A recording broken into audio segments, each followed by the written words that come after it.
During World War II, the United States had fought together with, on the same side as, the Soviet Union, the USSR. The USA and the USSR were allies against Hitler's Germany.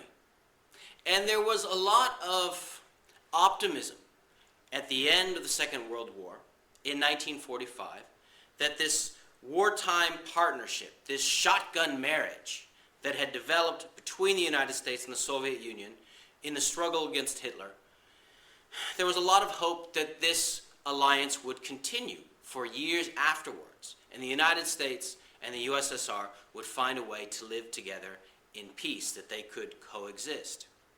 Unfortunately, this shotgun marriage begins to unravel, to come apart, almost as soon as the war ends.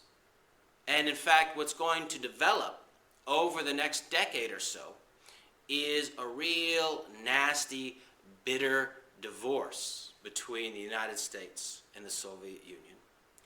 A divorce that comes to be known as the Cold War. Now, for the most part, keep in mind that the Cold War is not a situation in which the United States and the Soviet Union are facing each other in violent conflict, and American soldiers and Soviet soldiers are killing each other. It's not that kind of war. It's a Cold War.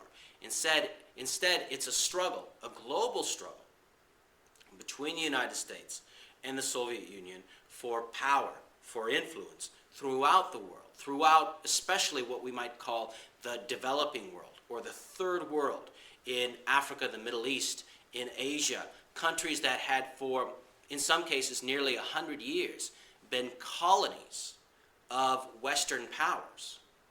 In the years after World War II, these former colonies begin to achieve independence.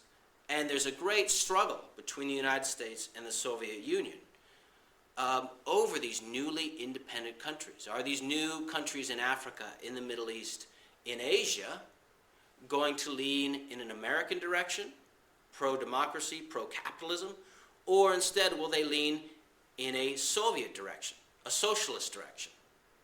So I bring this up because typically when we think about the Cold War, we think about Europe. We think about Western and Eastern Europe and the struggle over Europe between the United States and the Soviet Union. But we need to remember, really, it's a global struggle involving not only Europe, but nations in Africa, the Middle East, and in Asia.